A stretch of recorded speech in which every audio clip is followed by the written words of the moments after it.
Well, welcome, and thank you for showing up at the Loblaw and Lynch Sacramento Seminar.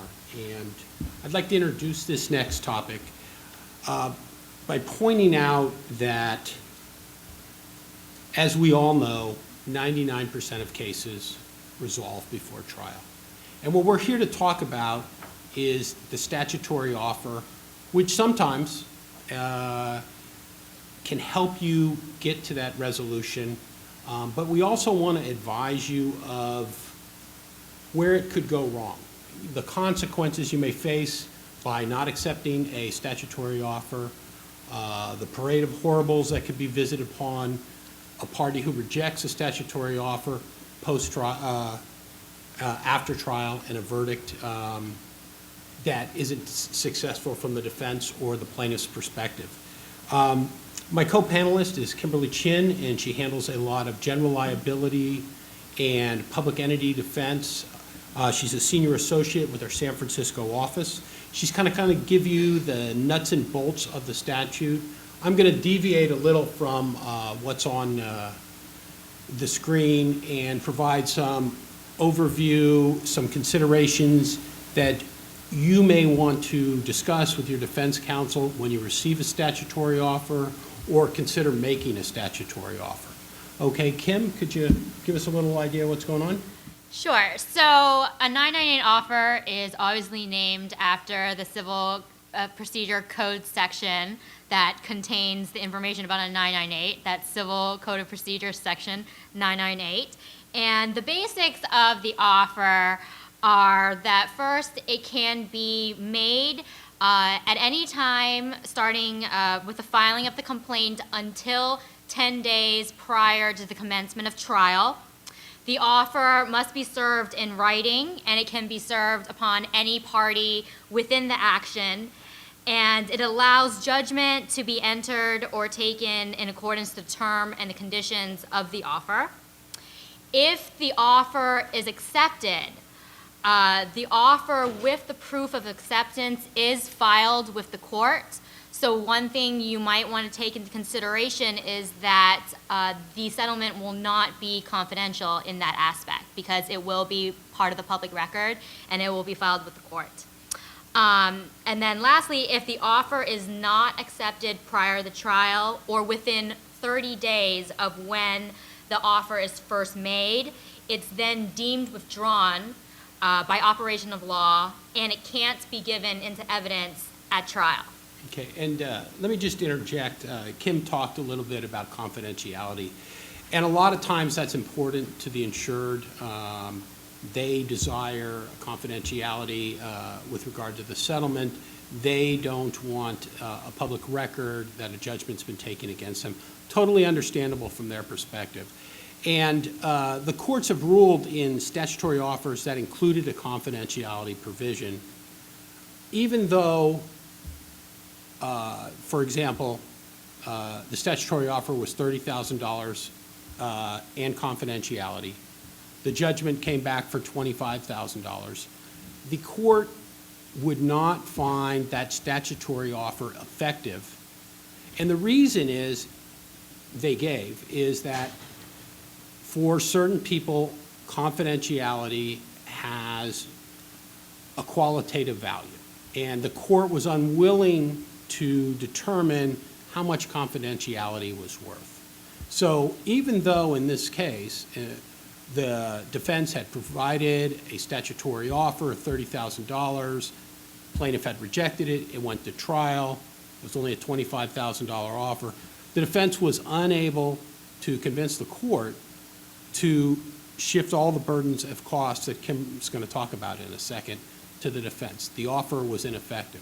But there are some methods by which, if you have an insured who really insists upon confidentiality, that you can still go ahead and do it. One is you can just say we're going to file two offers. The first offer will be with confidentiality because if the plaintiff accepts it, that's the end of the case. You have the confidentiality. Everything's good.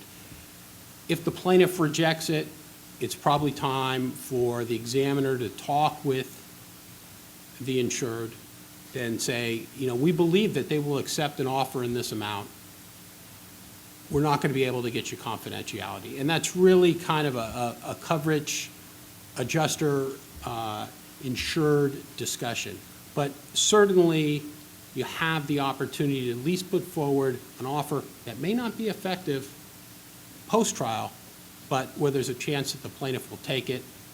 And you can still get the benefit subsequently by filing a second offer without confidentiality included.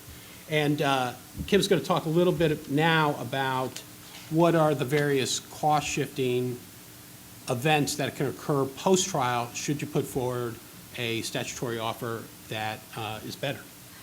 So in the instance when a 998 offer is made by a defendant and the plaintiff rejects it, and then later at trial the plaintiff fails to obtain a more favorable judgment, what happens in the cost shifting is the plaintiff does not recover post-offer costs.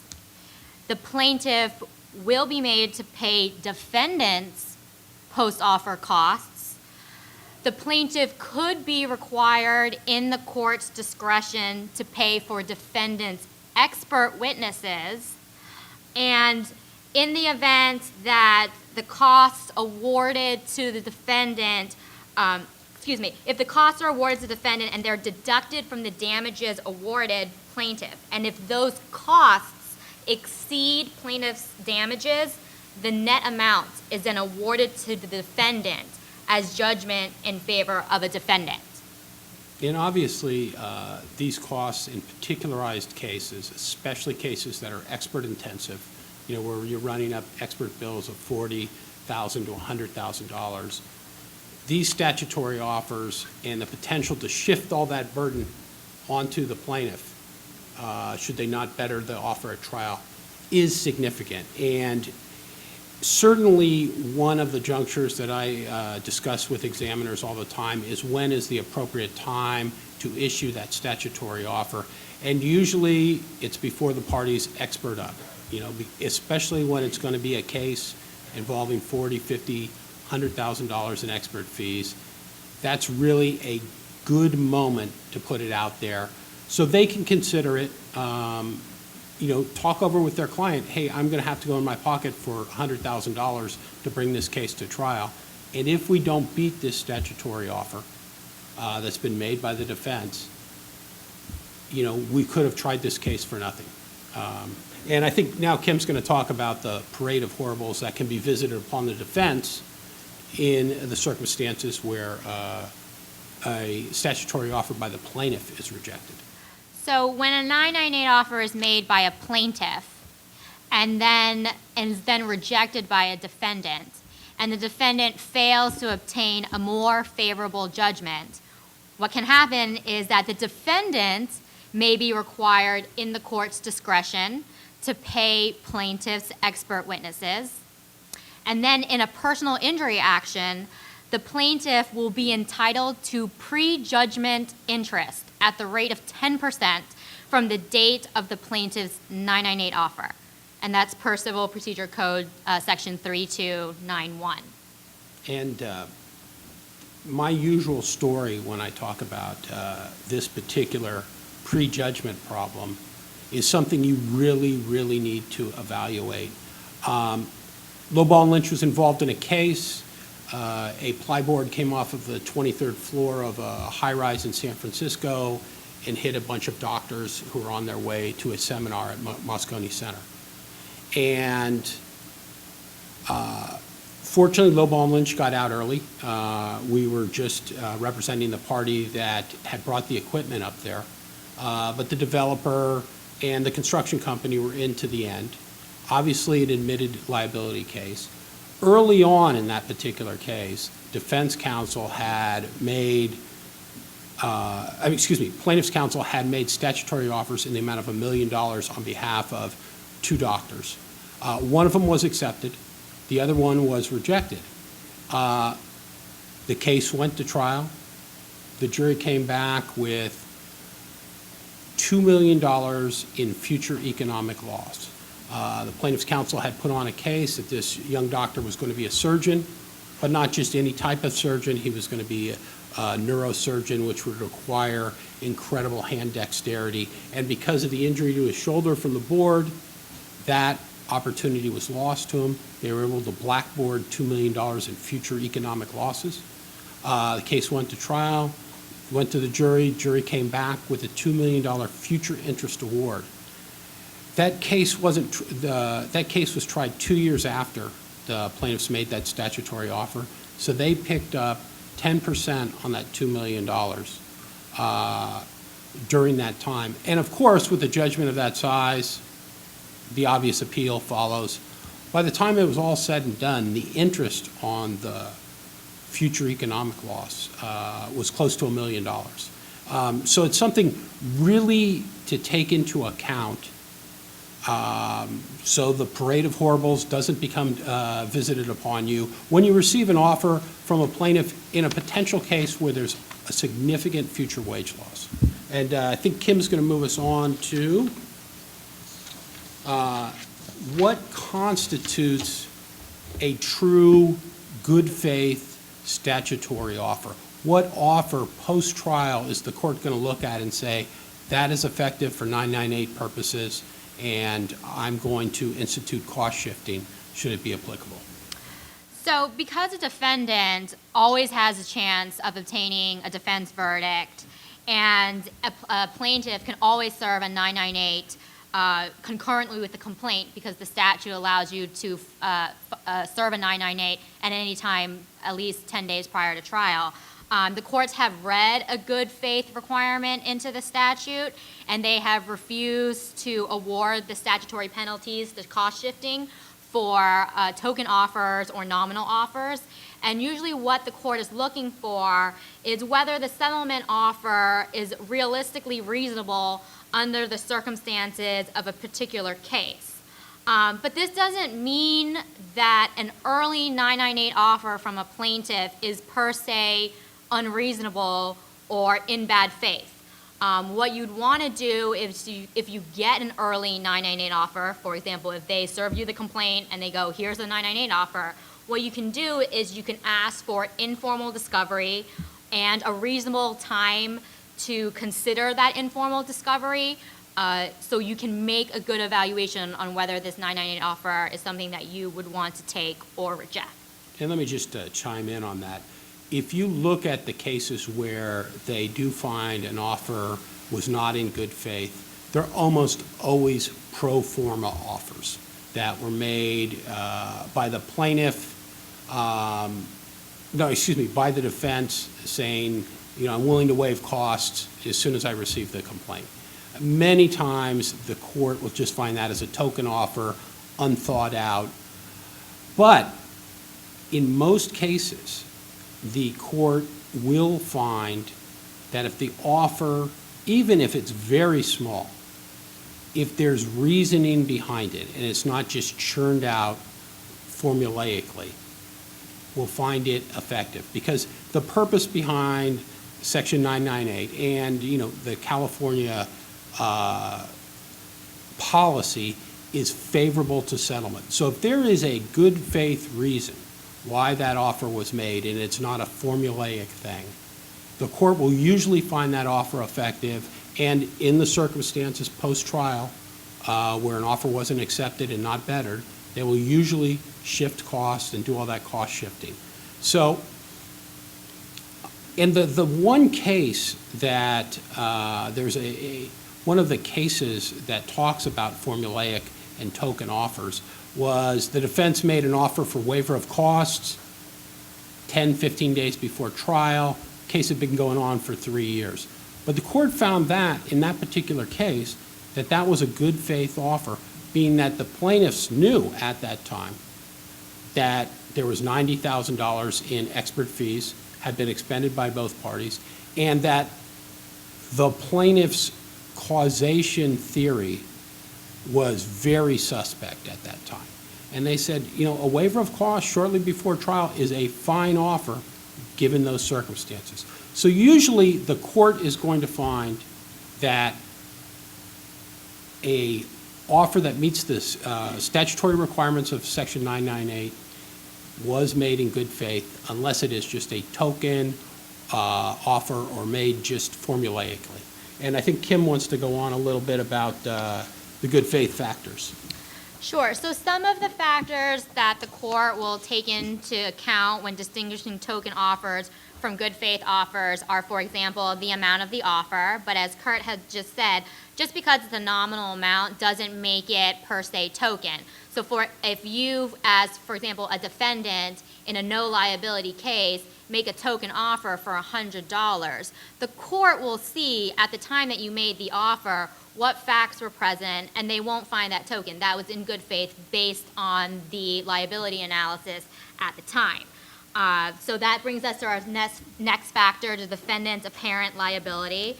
What the court is then looking at is if an experienced attorney or judge standing in the defendant's shoes would place the prediction within a range of reasonable possible results, then the prediction is reasonable.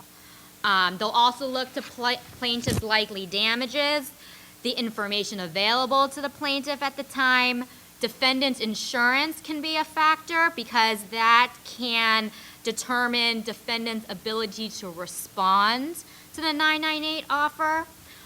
The amount of the verdict, because remember, the courts are looking at the token good faith analysis at the time when a verdict has already been rendered, and now we're talking and we're looking at whether the 998 offer is enforceable. So they can look to the amount of the verdict and compare the offer to the judgment that was ultimately recovered to see if there was any unreasonableness in the offer.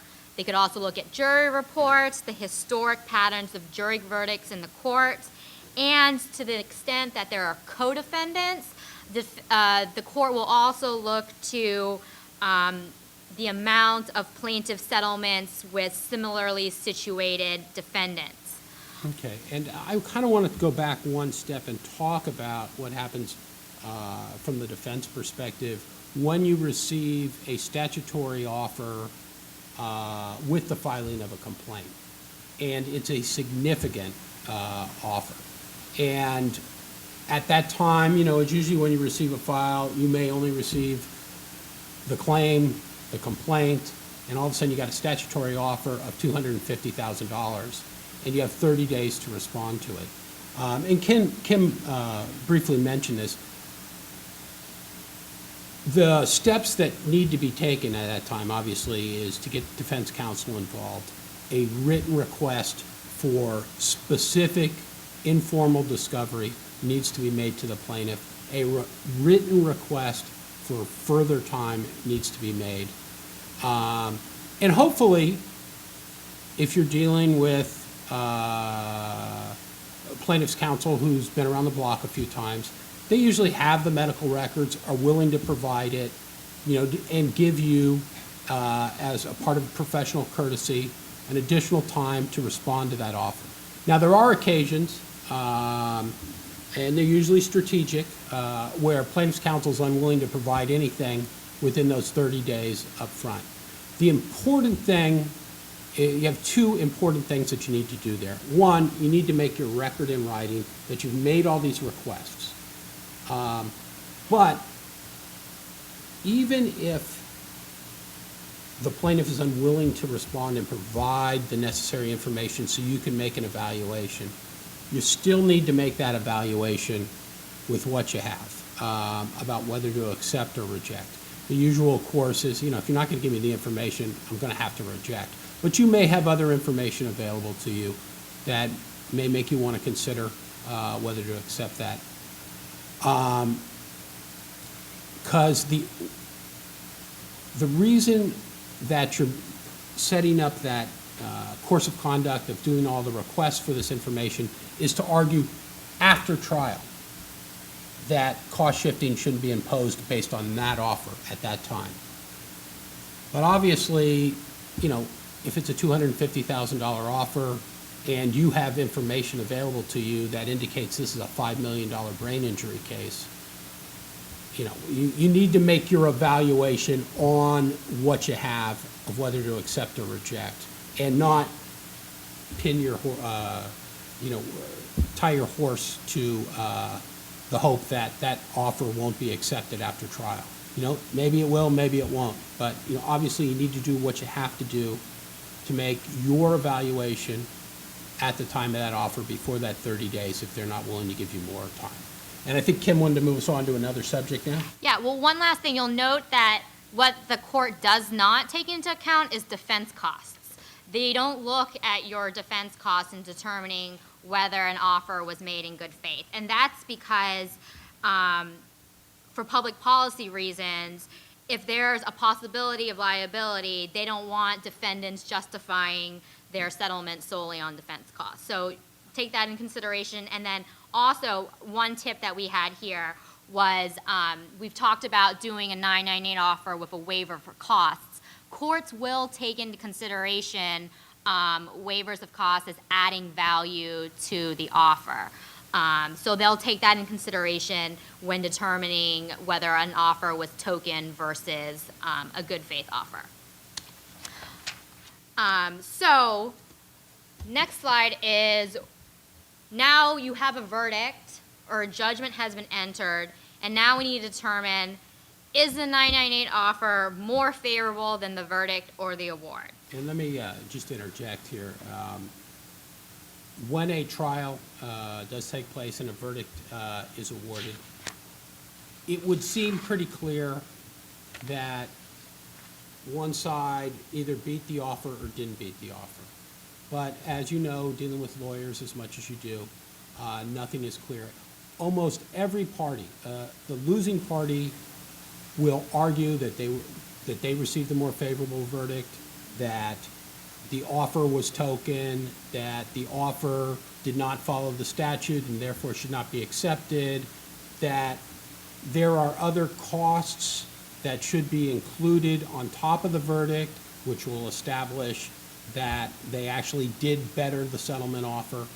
So once you get to post-trial, it really gets litigious because, as we talked about a little earlier, the cost-shifting provisions can be dramatic and completely change who won the case.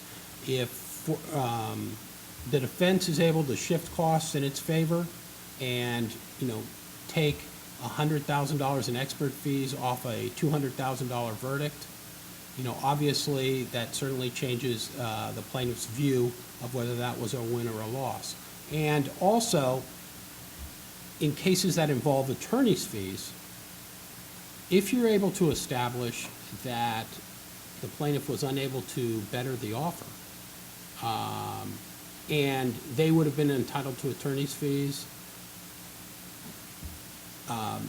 should they have prevailed, but they didn't beat the statutory offer, the defense is entitled to their attorney's fees from the time of the offer all the way post-trial.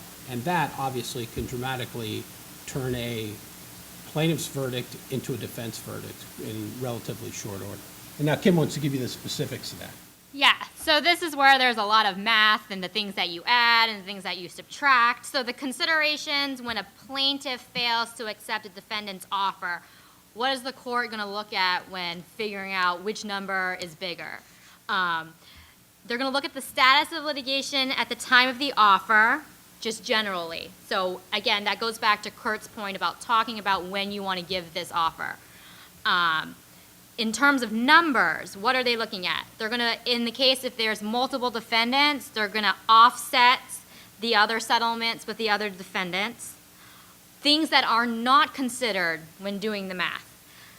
They're not going to look at the plaintiff's liens. They're not going to look at plaintiff's post-offer costs, which include attorney's fees. They will not include post-offer interest. And they're not going to really look at the value of finding defendants wrongdoing. And then one new case that came out this year, which seems kind of obvious, but somehow this needed to be litigated up to an appeals court.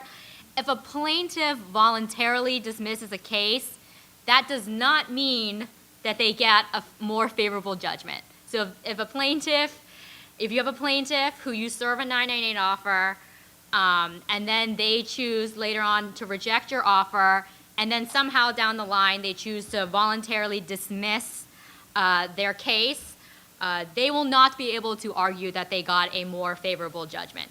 Somehow we needed an appeals court to tell us that. Well, and that really has to deal with, in many times, when cases fall apart from the plaintiff's perspective, they can't afford the expert, or the expert isn't willing to, back up their case. And it's usually a smaller case. They'll try and dismiss it without prejudice and get out of town, so as not to face any cost exposure.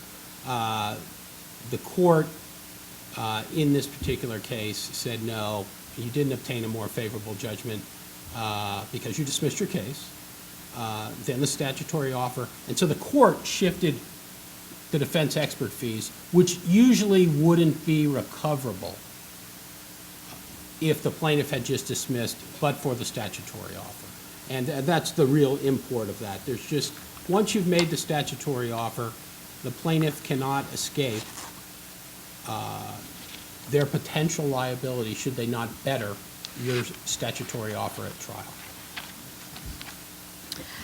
So what happens then what does the court look at when the defendant rejects a plaintiff's 998 offer? Well, at that point, the plaintiff is entitled to recover costs, attorney fees when authorized, and prejudgment interest.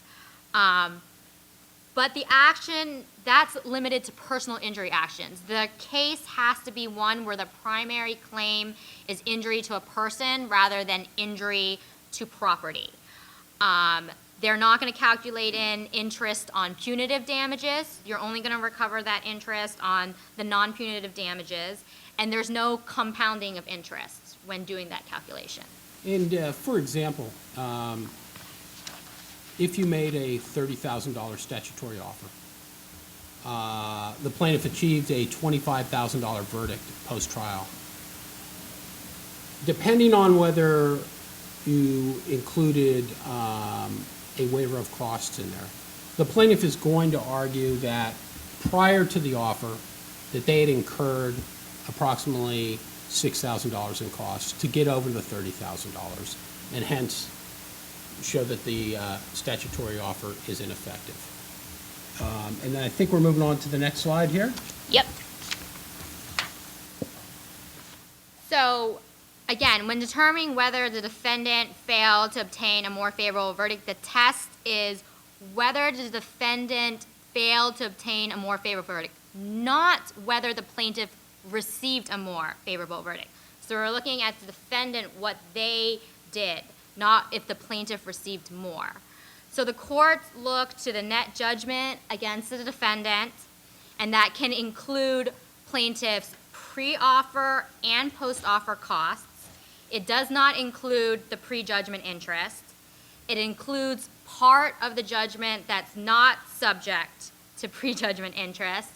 And to the extent that a judgment includes non-cash offers, or, for example, in a medical malpractice case, like annuities or future payments, their court will have to determine the value of those non-cash offers and the present value of the future costs. And the next part of our presentation deals with offers when you have multiple parties. And, obviously when you're on the defense side, there are occasions when there are multiple plaintiffs. Four people in an automobile accident are all injured. The law is that you cannot make a global offer to all of them jointly that they all have to accept for it to be effective. The law is that each individual plaintiff is entitled to a offer directly to them that they can either accept or reject, independent of what's done with the other parties in the case. One exception to that is where there's a unity, well, actually there's two exceptions, where there's a unity of interest, and that is usually in the wrongful death context, that the people are suing for wrongful death of an individual, and all the wrongful death plaintiffs, no matter how many there are all suing for the wrongful death of that particular deceased individual. And you can make a statutory offer to them as a group and the court will find that is an acceptable statutory offer, fine, it'll be accepted post-trial, and it will have the cost-shifting abilities. The other exception is where the damage at issue is community property, jointly owned by a husband and wife. You can make a statutory offer at that time to joint plaintiffs and say they both have to accept for, the damage to their house. Here's one single offer. The more tricky aspect is what to do when you represent multiple defendants and there is one plaintiff. And that is tricky because usually in those cases, you want to get rid of the case. You don't want to make an offer that is accepted for one defendant and still leaving you in the case defending two other defendants. So there are some methods that are allowable, but they're very difficult. And that is to make a statutory offer on behalf of all three defendants, but allocate the amount of the offer for each defendant. For example, if you're making a $100,000 offer on behalf of three defendants, you'd have to say, and 33% of this is to defendant X, and 33% is to defendant Y, and 33% is for defendant defendant Z. And that's probably the only way that the court would find a global offer by multiple defendants effective post-trial. There's no reason not to do it because, obviously you do not want to be in the position where the plaintiff accepts an offer by one defendant that you're representing, but you're still responsible to go to trial for two others. So that offer is probably effective post-trial if it's allocated to shift costs in the multi-defendant context. Kim, we're moving on to?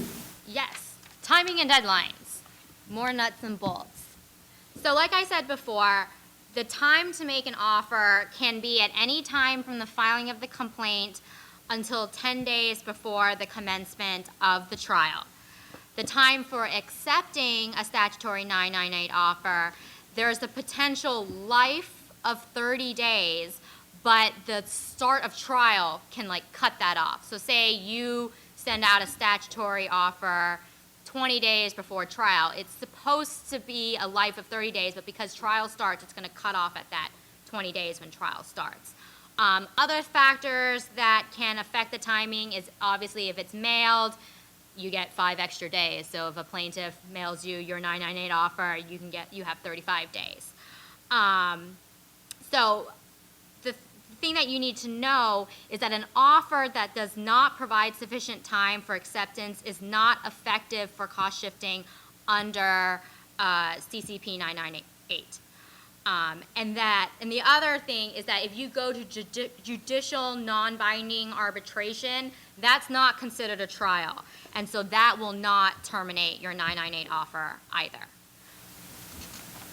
And I think we get now to the issue of revoking, withdrawing statutory offers. The major point, which is a recent case that came up, is can you make multiple statutory offers over the life of the case? And for example, early on in the case, you make a $100,000 statutory offer to the plaintiffs.